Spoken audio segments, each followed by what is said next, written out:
Monumen ini dipersembahkan bagi 7 pahlawan revolusi, korban kebiadaban gerakan 30 September PKI yang mencoba mengkhianati Pancasila yang sakti.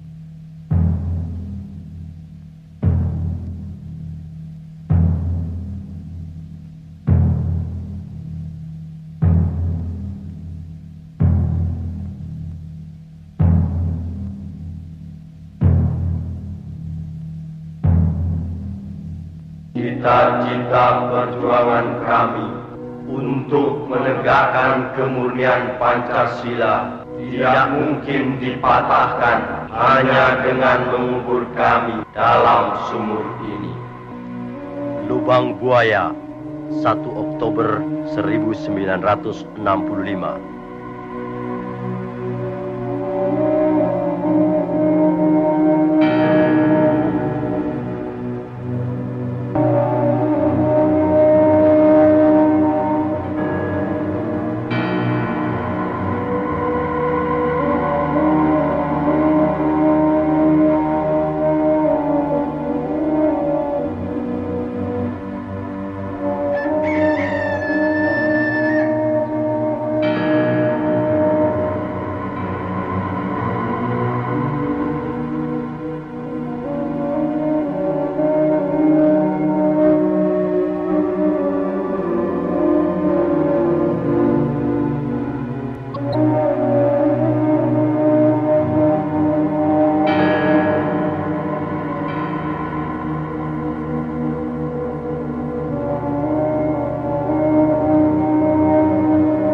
Peristiwa penganiayaan ini terjadi pada tanggal 13 Januari 1965, sekitar subuh di Desa Kanigoro yang terletak tidak jauh dari kota Kediri.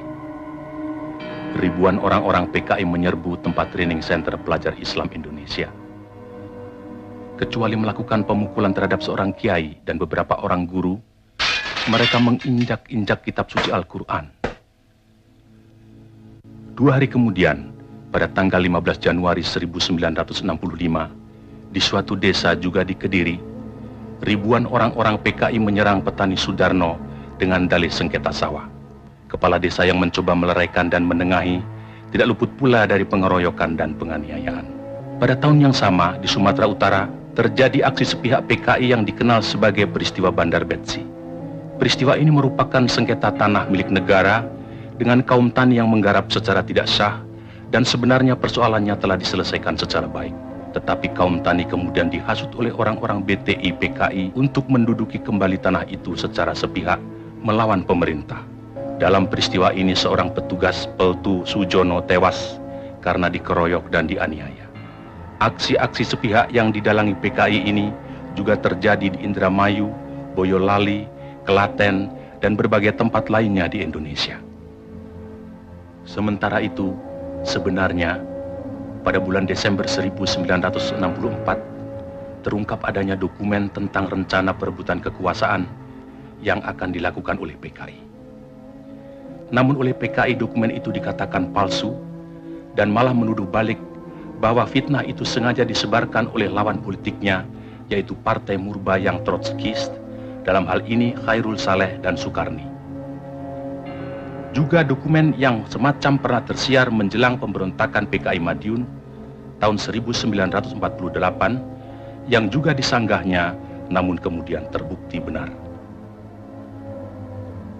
Dalam rangka persiapan gerakan perebutan kekuasaan negara, Partai Komunis Indonesia PKI membentuk Biro Khusus pada tahun 1964. Tugas Biro Khusus ini adalah beri tugas oleh pimpinan PKI untuk menyusun gerakan 30 September 1965. Sementara itu pula, atas saran Perdana Menteri Republik Rakyat Cina Zhou Enlai, PKI melancarkan tuntutan pembentukan angkatan kelima, yaitu agar buruh tani dipersenjatai. Tuntutan PKI ini tidak mendapat dukungan kecuali dari pimpinan Angkatan Udara AURI, Menteri Panglima Angkatan Udara Omar Dhani. Sebaliknya, Menteri Panglima Angkatan Darat Letnan Jenderal Ahmad Yani secara tegas menolaknya. Karena menurut perhitungannya, pembentukan angkatan kelima akan menimbulkan keruwetan dalam garis komando maupun pengawasan kekuatan bersenjata di Indonesia. Perlu dicatat, gagasan ini sebenarnya tidak lepas dari kesanggupan Zhou Enlai yang menjanjikan 100.000 pucuk senjata ringan secara cuma-cuma.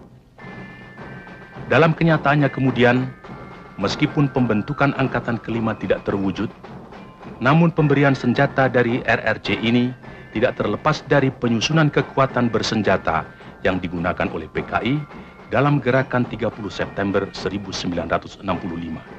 Karena sikap pimpinan Angkatan Darat yang tidak mau mendukung tuntutan-tuntutan PKI tersebut, dan juga karena PKI selalu mencurigai pimpinan Angkatan Darat sebagai kekuatan utama yang akan merintangi perjuangan PKI, sebagaimana pengalaman-pengalaman sejarah peristiwa Madiun tahun 1948, maka diciptakan isu Dewan Jenderal yang dikatakan akan melancarkan coup. Seiring dengan isu ini, dengan gencar tersiar adanya dokumen Gilchrist yang konon menurut versi PKI ditemukan di rumah Bill Palmer sewaktu rumah orang Amerika itu diobrak-abrik pemuda rakyat. Gilchrist adalah duta besar Inggris, dan dalam dokumen yang ternyata palsu itu tersebut kata-kata "Our local army friends" yang kemudian diinterpretasikan sama dengan Dewan Jenderal.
Maaf, kawan Edit, ada telepon.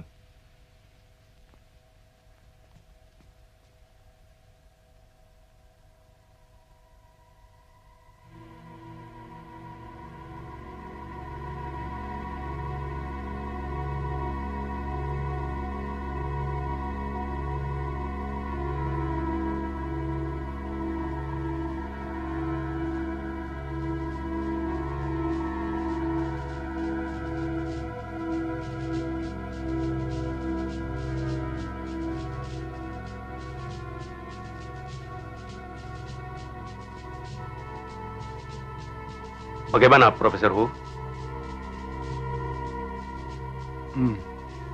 根据我们共同的诊断，苏总统的病情已经到了危险的状态。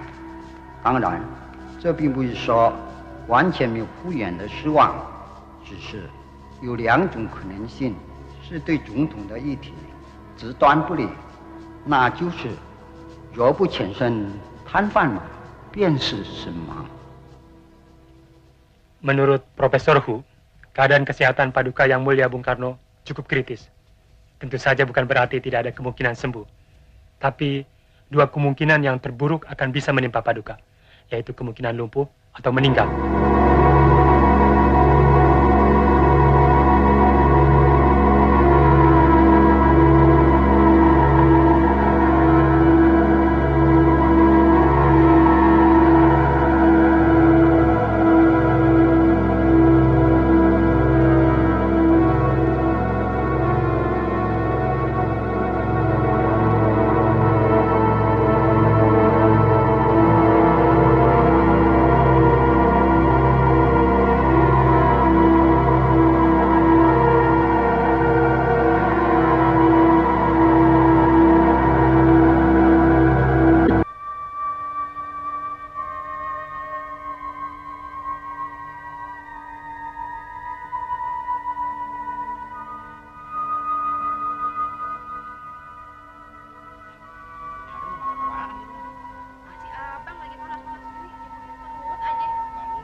Beras sekarang mahal sekali, Pak. Lalu apa saya mesti jual harga diri saya dengan beras? Masuk Sopsi, ikut-ikutan bernasakom, biar naik pangkat, naik golongan. Loh, kok marah? Saya cuma bilang, beras sekarang mahal sekali. Lalu? Kalau jatah beras kita terus-menerus dicabut dari kantor, lama-lama kita bisa makan baju. Yang penting halal. Soal beras, soal dunia. Soal kedudukan, soal dunia. Loh, kok lewat depan? Pintu samping dikunci, Bu. Dapat berapa liter, Mbak? Seperti biasanya, Bu. Dalam keadaan bobrok seperti sekarang ini, kita harus lebih dekat kepada Allah. Dan jangan biarkan kita hanya mengeluh. Iman justru harus kita perteguh. Jangan mudah terbujuk oleh apapun. Juga jangan takut kepada ancaman komunis, Sopsi, fana semua itu. Kalau bukan sekarang, bukan kita yang memenangkan peperangan ini. Insya Allah anak-anak kita. Insya Allah anak-anak kita yang akan menegakkan kebenaran di negeri ini. Saya yakin komunis dan kaum materialis akan hancur di mana-mana. Manusia tidak akan mampu selamanya bersombong. Seperti putra Nabi Nuh. Tidak lama lagi Hanif akan jadi orang. Insinyur pertanian.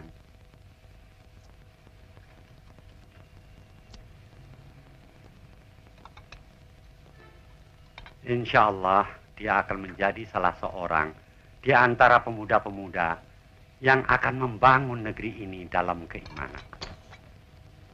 Membersihkan udara negeri ini yang kotor oleh kemunafikan, oleh syirik, oleh slogan-slogan komunis yang menyesatkan dunia.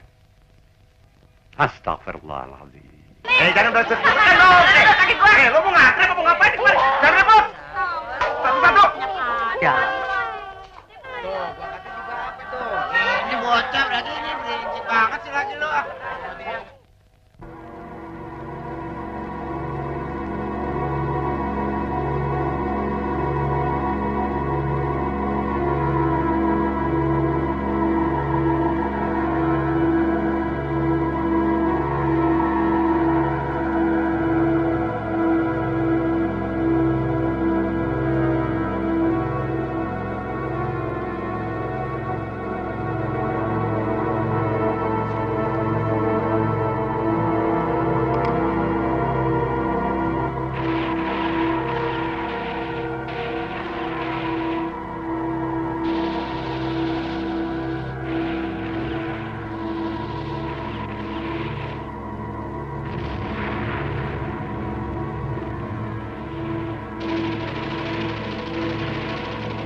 Jangan sepelekan latihan baris. Dikiranya baris itu nggak penting. Sebelum bisa nembak, itu harus bisa baris dulu. Itu yang namanya disiplin. Ngerti? Tegak senjata! Gerak!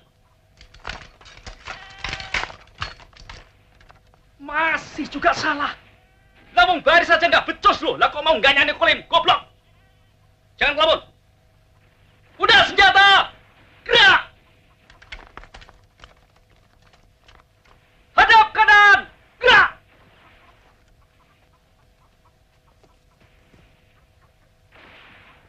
Perhatikan!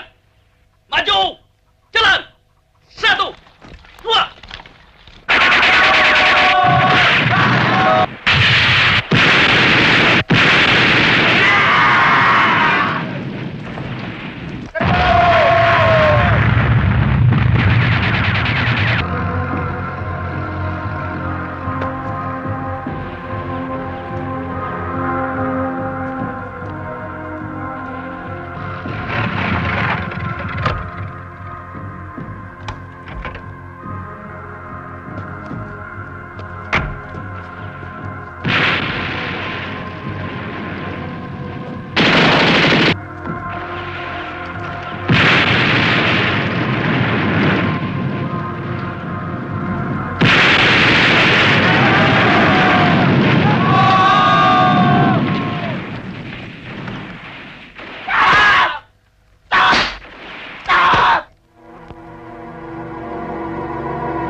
Inilah saatnya kita merebut kekuasaan.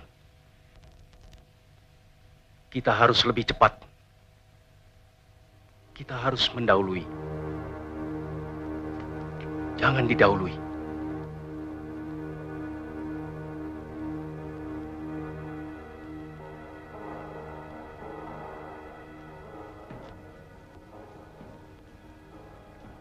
Menurut kawan Aidit, isu Dewan Jenderal yang berhasil kita terus kita sebarkan secara lebih gencar sampai masyarakat betul-betul yakin bahwa isu itu benar.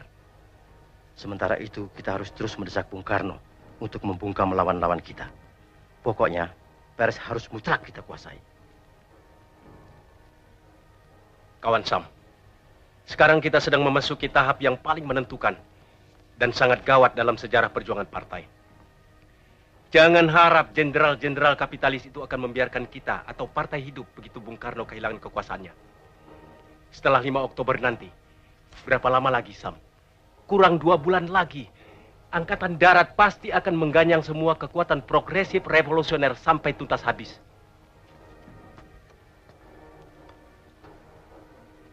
Jadi sekarang betul-betul tinggal masalah waktu. Siapa cepat dapat, siapa tepat selamat. Terus, kita tidak boleh meleset dalam menentukan segala sesuatunya. Kontak seluruh perwira yang berpikiran maju yang mendukung kita. Segeralah menyusun kekuatan, kumpulkan semua anggota biro khusus, baik pusat maupun daerah.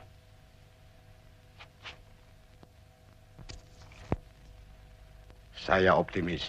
Saya yakin sekali segala sesuatu di muka bumi ini berpihak pada kita. Saya betul-betul optimis. Semua perwira yang saya bina kesadaran politiknya juga mempunyai optimisme yang sama. Pemuda-pemuda kita sedang berlatih keras di lubang buaya. Mereka semua semakin keras dari hari ke hari.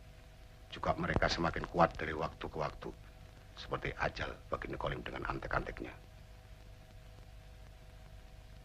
Tapi saya ragu, apakah ajal Bung Karno benar-benar sudah dekat seperti perkiraan tim dokter RRT? Cepat atau lambat, ajal itu pasti datang. Cepat atau lambat, jenderal-jenderal itu terus menghimpun kekuatan. Dan saya tidak ingin kalah cepat. Kemungkinan coup yang akan mereka lakukan akan memperoleh kesempatan yang baik pada hari 5 Oktober nanti. Pada saat itu mereka akan mampu menghimpun kekuatan secara maksimal. Dan saya tidak menghendaki hari itu tiba untuk mereka. Satu detik pun kita tidak boleh kalah. Hubungi kawan-kawan.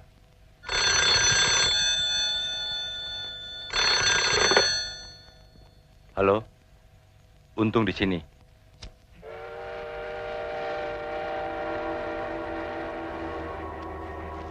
Kawan Ketua Edit berpesan agar gerakan-gerakan yang akan kita lancarkan harus bersifat terbatas dan akan merupakan gerakan militer. 2, sasaran utama gerakan adalah para jenderal yang tergabung dalam apa yang dinamakan Dewan Jenderal dan atau jenderal-jenderal atau tokoh-tokoh yang anti partai, yang komunistofobi. 3, gerakan ini harus menguasai instalasi-instalasi vital seperti Telkom, RRI, PTT, kereta api, dan lain-lain. Untuk memimpin gerakan, kita sepakat mengajukan 3 orang calon. Yang terdiri dari perwira-perwira berpikiran maju, yaitu Letnan Kolonel Untung, Komandan Batalion dari Resimen Cakrawirawa, Kolonel Infanteri Latif, Komandan Brigif 1, Kodam 5 Jaya, dan Mayor Udara Suyono, Komandan Pasukan Pengawal Pangkalan Udara. Ada koreksi? Sudah tidur semalam. Tuh mereka bubar.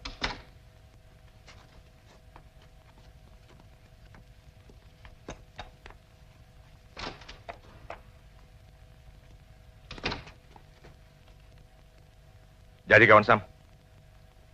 Tempatnya sudah pasti. Sudah.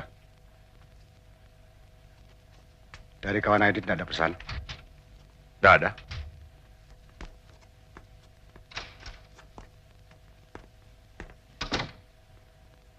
Sudah kawan Sam? Sudah.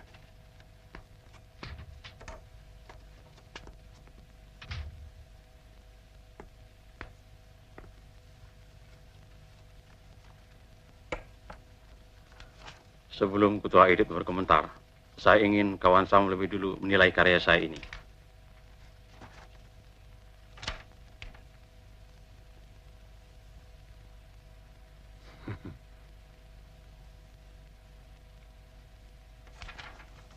Tapi bagaimanapun, semuanya tergantung pada perkembangan kesehatan Bung Karno. Sesuai Ketua Edit, semua akan berusaha agar apapun dan bagaimanapun keadaannya tetap menguntungkan kita. Dan kita akan melalap setiap kesempatan yang lewat. Tapi yang penting, kita harus bisa mengusahakan sedemikian rupa agar pada 17-an nanti, Bung Karno tetap berpidato, bagaimanapun sakit beliau. Karena kalau tidak, jenderal-jenderal kabir itu pasti akan lebih sigap lagi bekerja.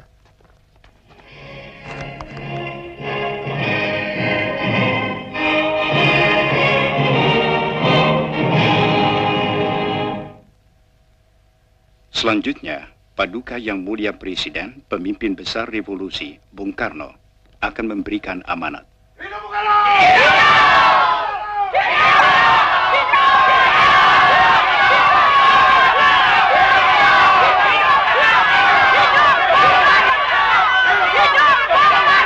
Habis sama sekali. Saya sudah bilang kemarin, beras dari Dek Gunawan sudah habis. Saya tidak bicara soal beras. Saya bicara soal negeri ini. Bung Karno sedang dihabisi. Negeri ini sedang dihabisi. Komunis bergerak seperti setan yang tidak kelihatan. Lihat kerupuk penuh dengan bunga.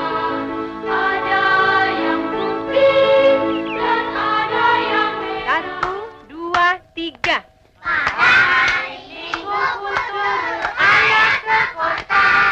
Naik delman istimewa duduk di muka. Duduk di samping Pak Kusir yang senang.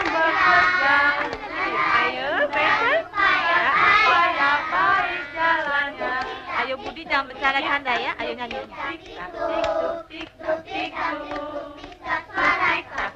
Adik, suara. Jangan meniti ya. Nanti jatuh. Nah, semuanya. Iya. Nah, siapa yang mau nyanyi? Pelan-pelan ya.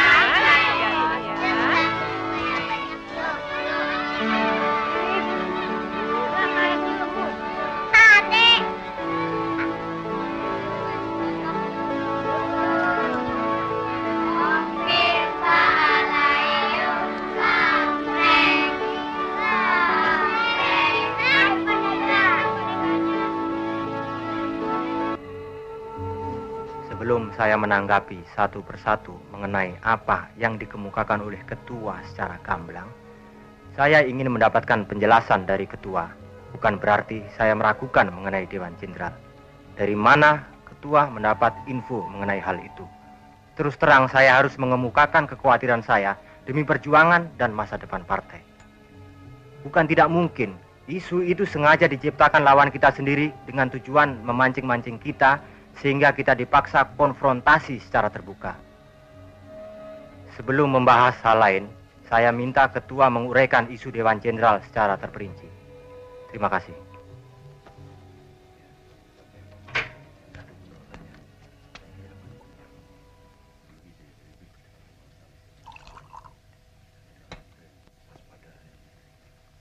Silakan, kawan Yono.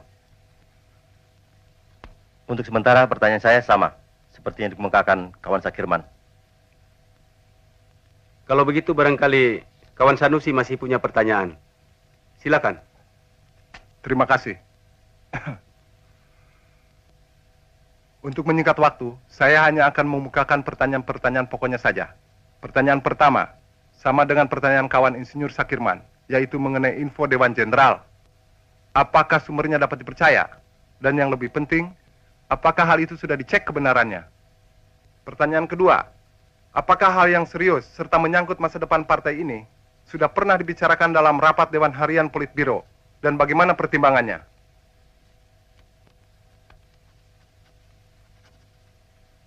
Yang terakhir, saya ingin minta agar ketua yang terhormat menguraikan secara lengkap mengenai perimbangan kekuatan ABRI, terutama apabila nanti perwira-perwira yang progresif revolusioner, perwira-perwira kita bertindak mendahului Dewan Jenderal.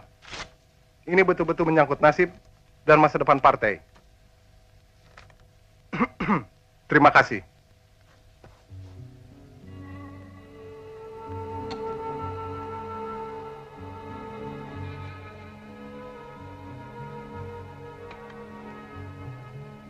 Saya kira saya tidak perlu mengatakan kesetiaan macam bagaimana seharusnya diberikan setiap anggota dalam rangka meyakini serta menjunjung kebesaran partai, keselamatan partai, dan masa depan partai yang adalah di atas segala-galanya.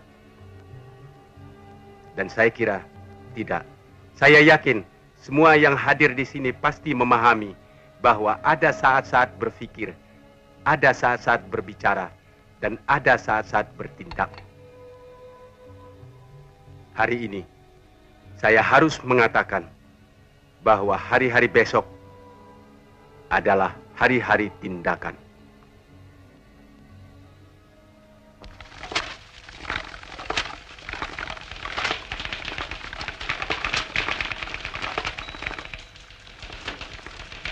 Hari ini harus kelar ya, kalau perlu lembur sampai malam. Baik, Pak.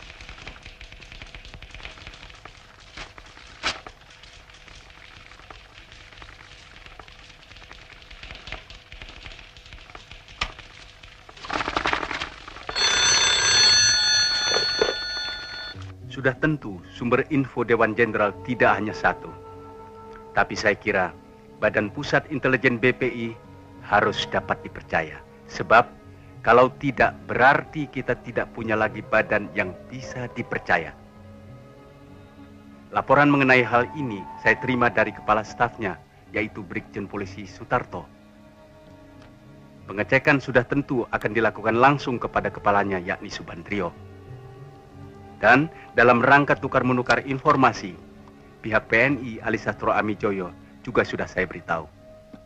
Tapi yang paling penting, saya minta kawan-kawan bisa menahan diri supaya jangan serba ingin tahu. Ini semua demi keadaan darurat kelak bila terjadi sesuatu di luar rencana kita. Tidak semua orang mampu menahan siksaan untuk tetap tutup mulut dan tidak membocorkan nama-nama demi keselamatan partai.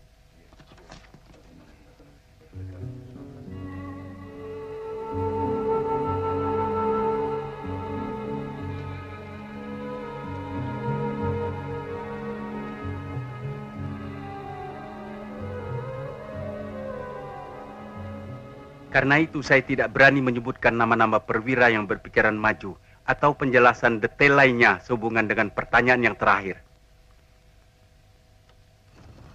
Secara umum saya berani menyatakan bahwa pengaruh partai di kalangan angkatan bersenjata umumnya dicerminkan oleh kekuatan partai di daerah itu. Jadi pengaruh kita di Jawa adalah baik, kecuali di daerah Jakarta Raya, dan yang terbaik adalah di Jawa Tengah. Kecuali itu, ada faktor yang menguntungkan kita. Karena ada ketidakkompakan di kalangan Dewan Jenderal, yaitu antara Nasution dan Yani tentang waktu pelaksanaan perebutan kekuasaan. Sementara Alri dan Akri dapat kita netralisir, karena kedua angkatan ini sedang sibuk dengan urusan intern mereka sendiri. Sementara Auri akan membantu memberikan fasilitas. Maaf, interupsi. Apakah ketua berpendapat suatu aksi akan dapat sukses kalau aksi itu hanya dilakukan di Jawa saja? Terima kasih. Menurut pendapat saya, kunci kemenangan adalah Jawa. Siapa bisa menguasai Jawa, itulah yang menang. Lihatlah PRRI Permesta yang praktis telah menguasai beberapa pulau di luar Jawa. Karena Jawa tidak mereka tarik, maka akhirnya mereka gagal. Jadi Jawa adalah kunci. Sebelum kita tutup sidang Politbiro ini, yang diperluas. Ya, yang diperluas. Saya akan membacakan pokok-pokok kesimpulan yang telah kita sepakati. Pertama,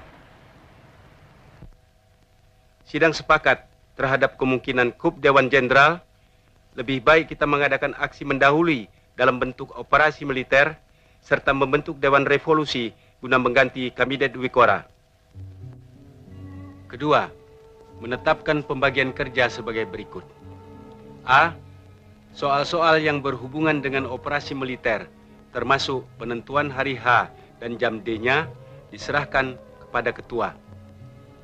B. Soal-soal politik, terutama komposisi Dewan Revolusi, diserahkan kepada Dewan Harian Politbiro. C. Pengelompokan kader-kader untuk dikirim ke daerah-daerah, terutama luar Jawa, diserahkan kepada kawan Sudisman. D. Penentuan tenaga cadangan sebanyak 2.000 orang diserahkan kepada kawan Nyono, termasuk koordinatornya untuk dilatih di lubang buaya. Dan semua supaya di pos masing-masing menunggu instruksi lebih lanjut sesuai dengan perkembangan.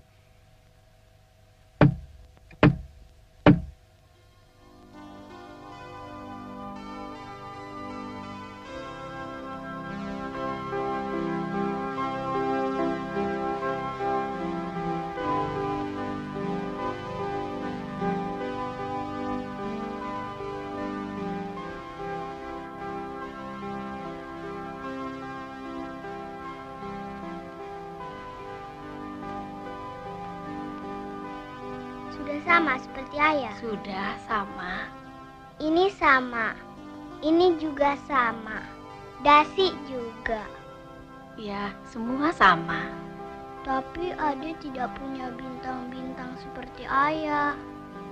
Tunggu.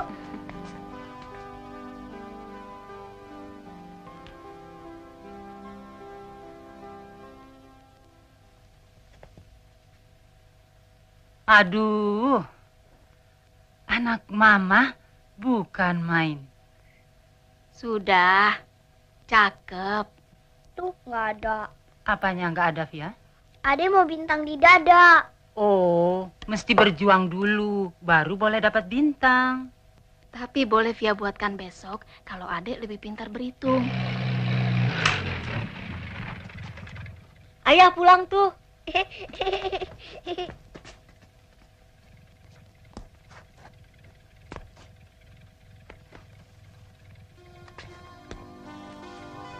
Ayah pulang, ayah pulang, ayah pulang, adek. Lama ya kalau tiap hari ayah pulang siang. Mana bisa, ayah kan sibuk. Ayah, adek mau bintang yang banyak. Baju adek mau seperti ayah. Ya, Yanti ikut belajar menari boleh kan? Latihannya sore kok. Adek juga mau nari, tapi adek mau bintang dulu. Via bilang besok Via mau bikin bintang buat adek.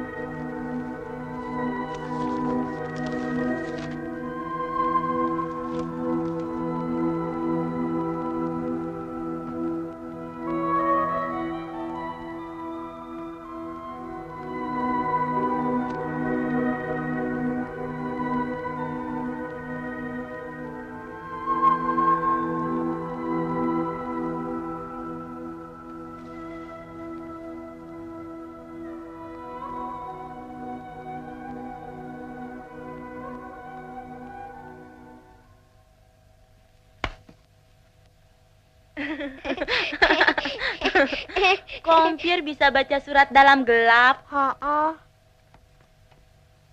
Oh, biar berdoa ya? Enggak, biar lagi baca surat. Dari Medan pasti. Kok baca surat kok kayak berdoa? Tunggu.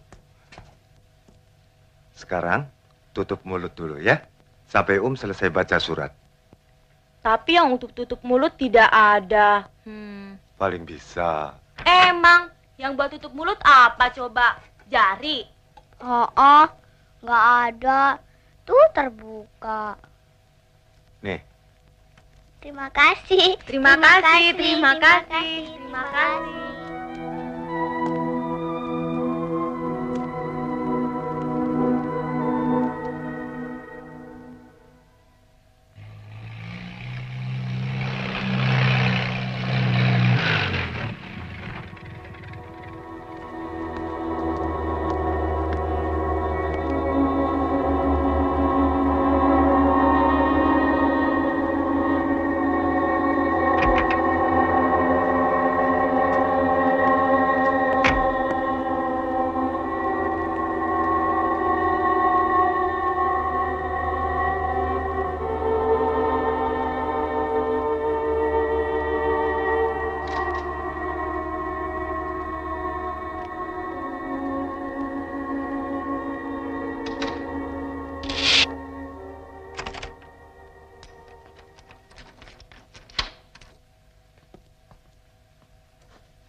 Di mana-mana di dalam sejarah, kalau raja sakit, negara ikut sakit.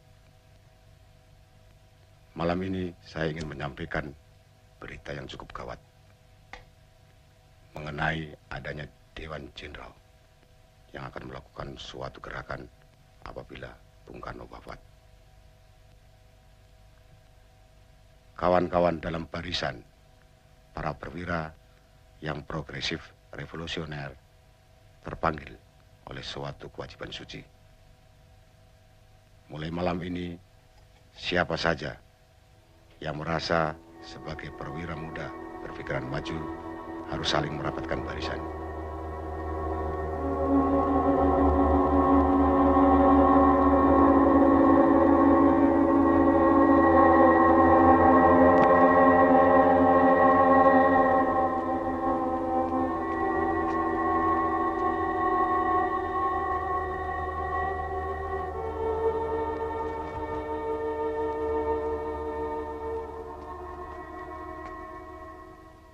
Dalam Brigif 1 Kodam 5 Jaya, sangat disesalkan.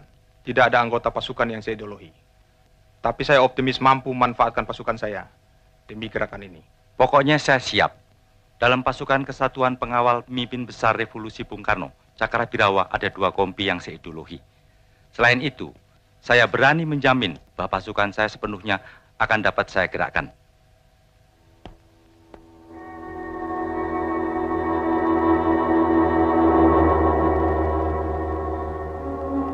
Jadi kekuatan militer di Jakarta Raya ada 60.000 orang yang terdiri dari Depat, Kodam, Kodim, Kostrat, dan lain-lain, termasuk RPKAD dan pasukan yang ada di Cijantung.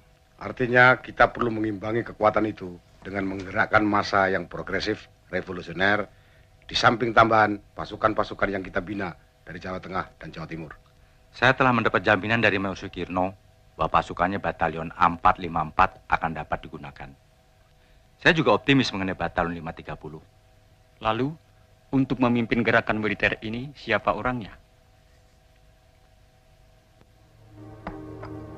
Dalam hal apa saja, kita harus hati-hati. Gerakan ini harus mengesankan suatu gerakan murni intern Angkatan Darat. Karenanya, Letkol Untung sebagai orang baru di Jakarta dan boleh dikata tidak dikenal, sangat tepat untuk memimpin gerakan. Faktor ini juga ditambah dengan kedudukan Letkol Untung sebagai Komandan Satwal Cakra. Sesuai dengan tema gerakan, yaitu menyelamatkan pemimpin besar revolusi Bung Karno, maka sebagai pengawal pribadi, Letkol Untung sangat tepat.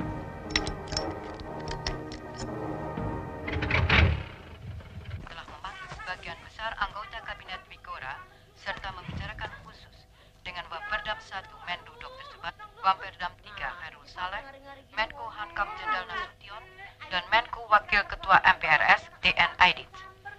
Dalam pertemuan tersebut, Presiden Pemimpin Besar Revolusi Bung Karno meminta laporan-laporan dari para pembantu-pembantunya sehubungan dengan akan diadakannya sidang paripurna kabinet di Wikura.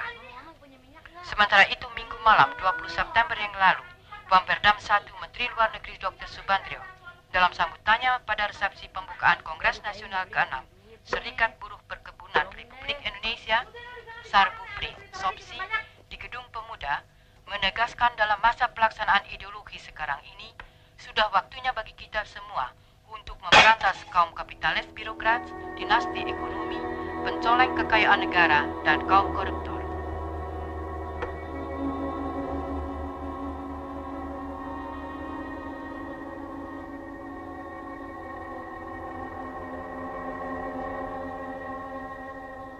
Supaya tidak memperluas front, menurut kawan Aidit, sasaran penculikan supaya dibatasi hanya ke 7 jenderal yang sudah disepakati dan tidak menambahkan nama-nama Hatta, Khairul Saleh, dan Sukendro. Jadi jelas sasaran penculikan adalah Jenderal Nasution, Jenderal Yani, Jenderal Suprapto, Jenderal Parman, Jenderal Haryono, Jenderal Penjahitan, serta Jenderal Sutoyo. Saya kira cukup jelas. Sekarang saya persilakan Kolonel Latif untuk menguraikan rencana operasinya, dan kawan Letnan Kolonel Untung silakan menanggapinya bila perlu.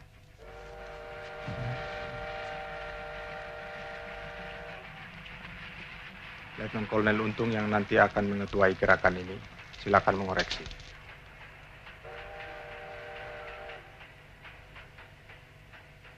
Operasi akan dibagi atas 3 komando, yaitu Komando Penculikan dan Penyergapan, Komando Penguasaan Kota, dan ketiga Komando Pasis. Komando Penculikan diberi nama pasukan Pasopati, akan dipimpin oleh Letnan 1 Dul Arif. Tugasnya mengambil para jenderal hidup atau mati. Komando Penguasaan Kota diberi nama pasukan Bima Sakti, akan dipimpin oleh Kapten Suradi. Sedangkan Komando Pasis akan dipimpin oleh Mayor Udara Gatot Sukrisno, dan pasukan ini dinamakan pasukan Gatot Koco atau Pringgondani. Semua itu di bawah pimpinan Letnan Kolonel Untung, yang akan dibantu oleh sebuah dewan pimpinan terdiri dari Brigjen Suparjo, Letnan Kolonel Heru Atmojo, Kolonel Laut Soekardi, dan Ajun Komisaris Besar Polisi Anwas. Adapun Brigjen Suparjo yang pada saat ini di Kalimantan Barat sebagai Pangupur 4 akan datang tidak lama lagi.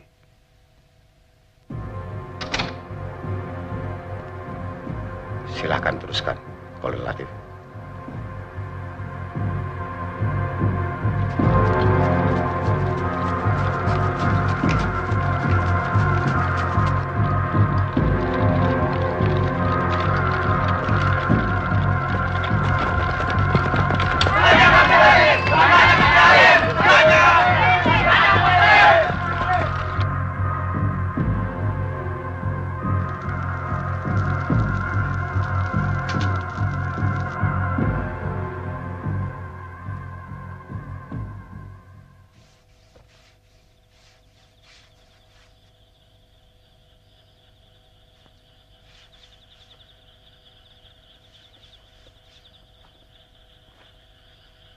Saya harap segala sesuatunya cukup jelas.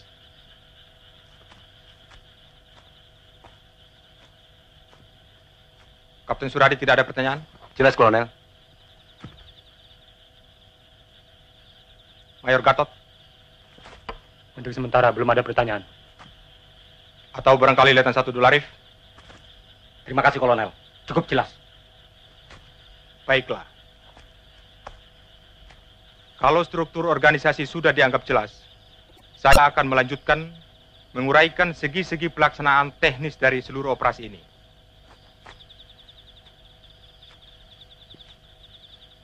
Terutama sekali mengenai tugas utama pasukan Pasopati yang akan dipimpin oleh Letnan 1 Dolarif. Tugas yang boleh dikatakan merupakan kunci keberhasilan dari seluruh gerakan ini, yaitu menculik beberapa tokoh Dewan Jenderal. Sedemikian pentingnya tugas penculikan ini, sehingga boleh dikatakan merupakan tugas inti. Jadi kegagalan dalam gerakan ini berarti kegagalan total gerakan. Jadi apapun dan bagaimanapun, tugas ini harus berhasil. Hidup atau mati.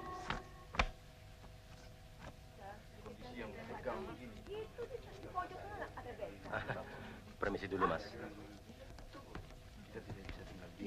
Kawin gantung itu sebetulnya lebih berat daripada kawin betulan.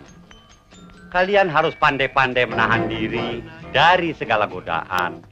Harus pandai-pandai menabung, menyiapkan diri, menyiapkan segala-galanya. Apalagi zaman sekarang, zaman edan. Kalian tidak perlu ikut-ikutan edan. Cukup tetangga-tetangga kalian saja yang edan. Dan tidak usah sedih, karena malam ini kita pesta sangat sederhana. Untung saja kita tidak makan kerikil. Untung kita tidak makan buntur, Bu. Harus ada orang kuat yang berani merubah keadaan ini. Bagaimana mungkin kita akan mampu mengawasi angkatan kelima? Apa nak semeraut nanti? Dan apa OPR tidak cukup? Kacau. Sudahlah, semua ini masalah politik. Dan biangnya adalah PKI. Yang kita sayangkan, bahaya komunis ini bukan saja tidak dibendung, malah diberi peluang oleh Nasakom.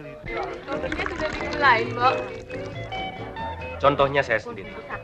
Terus terang, tidak masuk akal saya bahwa seorang komunis bisa sekaligus seorang Pancasilais. Dan bagaimana mungkin seorang prajurit yang Sabta Margais bisa mempertahankan Pancasila kalau ia seorang komunis? Kalau suasana begini terus-menerus, bisa meledak, Mas. Bukan tidak mungkin. Perang saudara yang selama ini kita hindari bisa menjadi malapetaka. Dan Indonesia sebagai satu kesatuan akan hancur. Selalu saling mengerti. Keadaan ini lebih celaka lagi. Karena hampir semua koran menjadi trompet komunis dan negara-negara komunis. Pemerintah dan Bung Karno dengan segala manipul Uzbek dan Nasakomnya sedang masuk perangkap Subandio dan Aidit.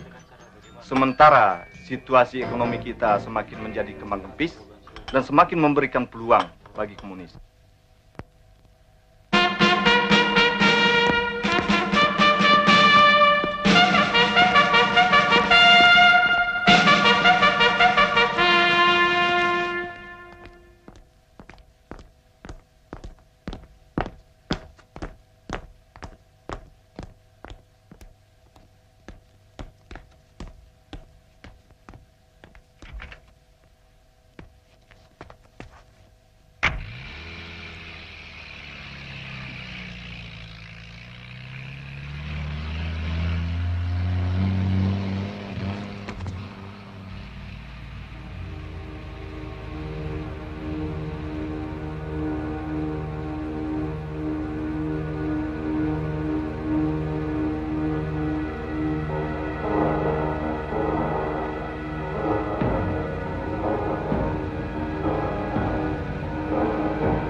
Saya kira mulai malam ini saya harus membiasakan, sekalipun resminya saya ini Brigjen, tapi dalam gerakan ini saya wakil Saudara Untung.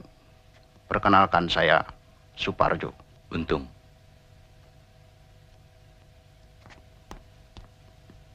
Sukses.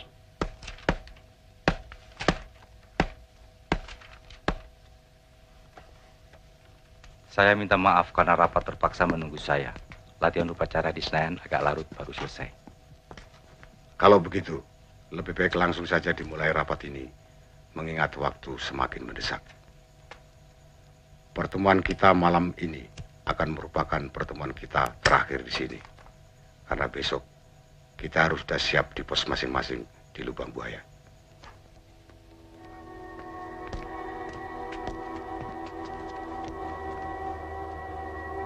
Karena itulah semua kawan sepakat bahwa gerakan kita beri nama Gerakan 30 September.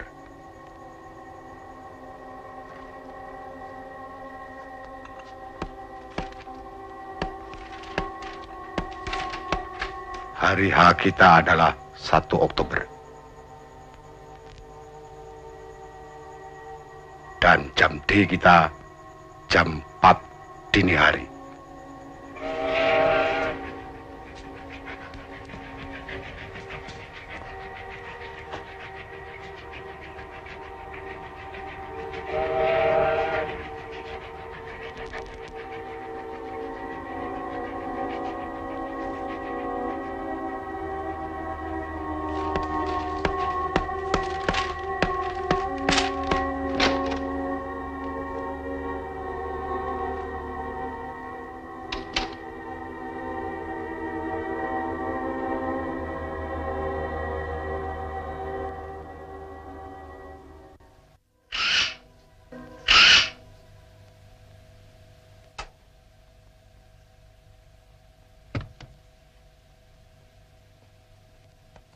Adek, kok ikut-ikutan keluar? Kan adek flu. Papi. Papi bilang mau kemana? Munastek. Munastek apaan sih, Pap? Musyawarah Adri, anak kecil tidur. Aduh, baru tidur. Papi. Enda, hati-hati Lelenya jatuh. ya.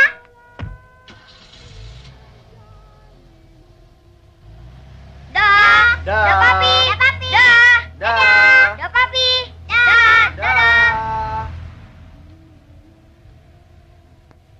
Adek, badannya masih panas kok. Masuk.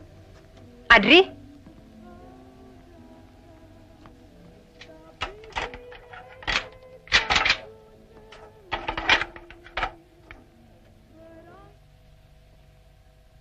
Jelas sekali bahwa demonstrasi-demonstrasi yang dilakukan oleh Gerwani PKI dan pengerusakan terhadap rumah Gubernur Wiono di Surabaya merupakan aksi-aksi yang membahayakan Republik.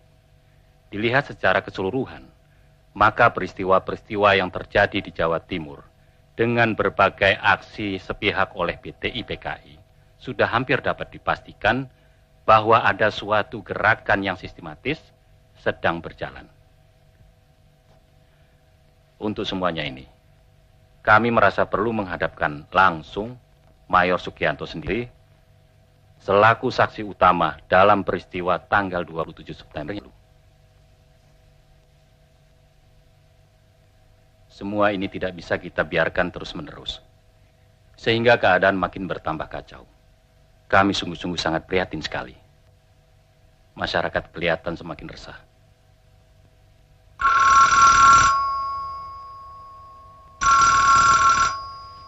Besok secepatnya kita melaporkan semuanya itu kepada Presiden. Kita menghadap bersama-sama.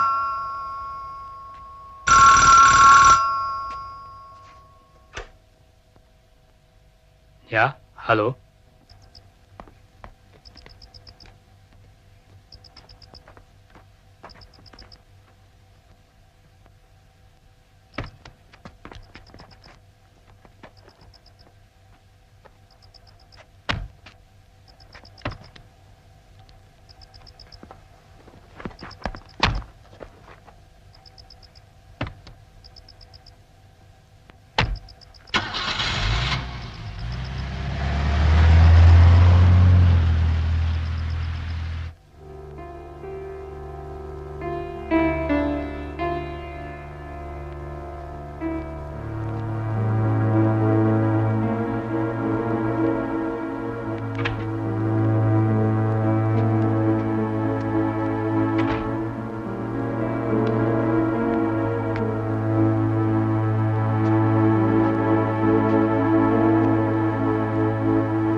Teman!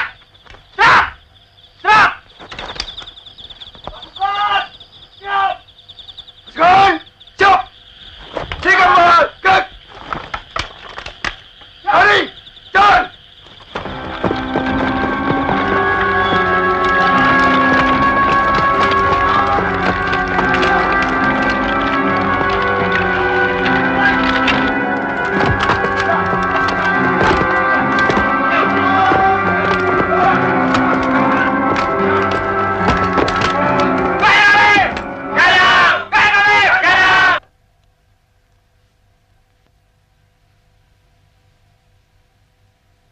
Malam apa ini? Malam Jumat. Jumat apa? Jumat Legi. Kenapa?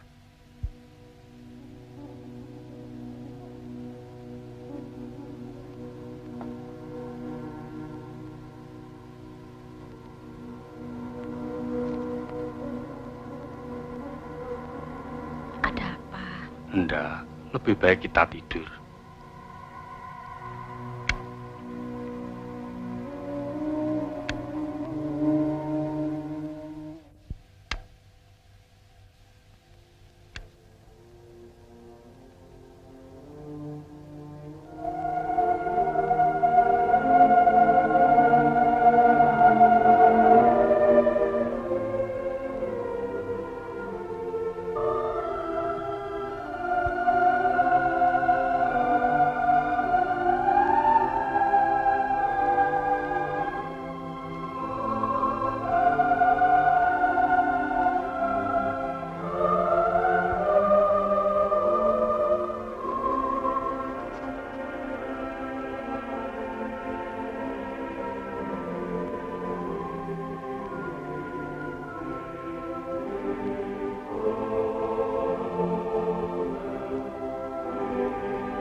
Dikit dong.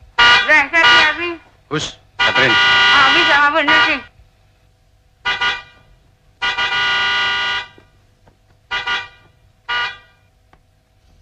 Aduh. Masya. Masya.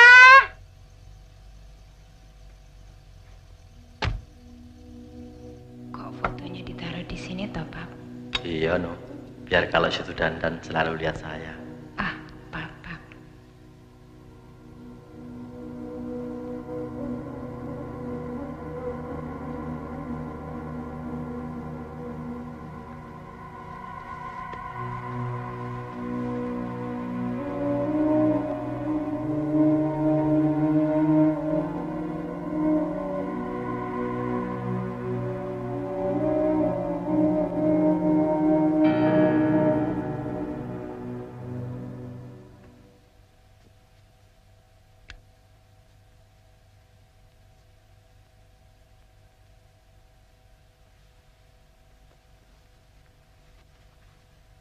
Masih demam?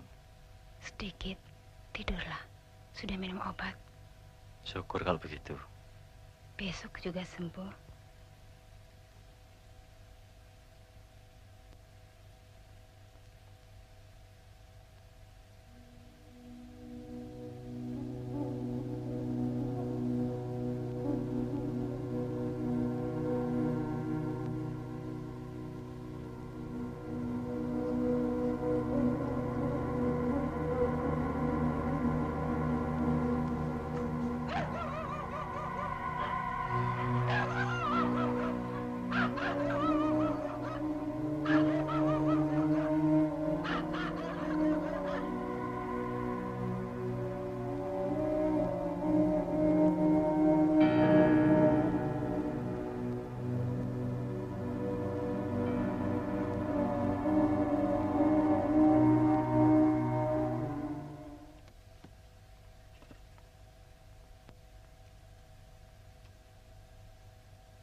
Masih sakit, Mas?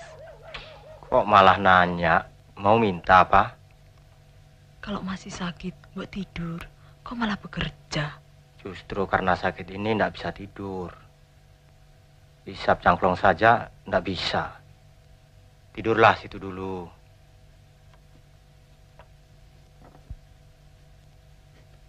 Gambar apa itu, Mas?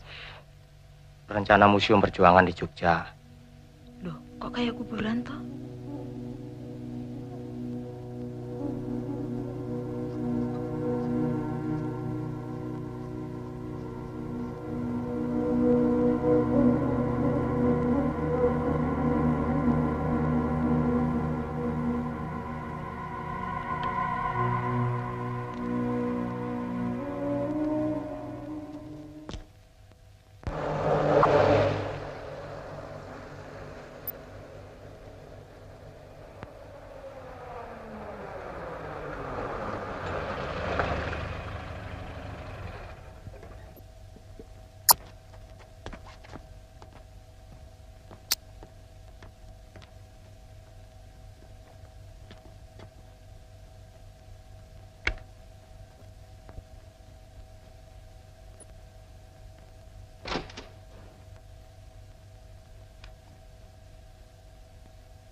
Cantik dia.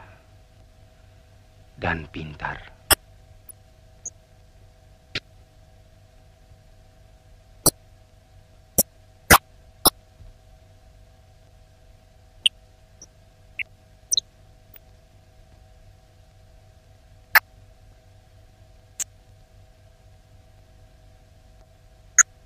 Kok berangkat malam-malam toh? Ikut Om Nyawondo, Bu, gratis. Jadi kamu mau melanjutkan riset?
nyamuk malam ini.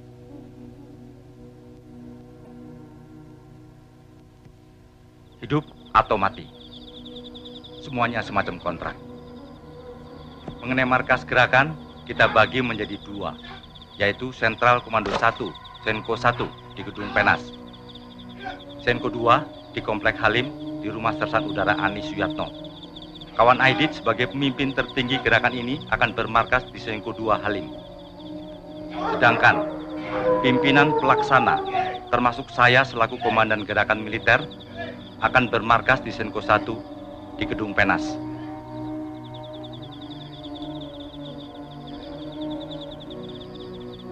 Sekarang jam 1:30.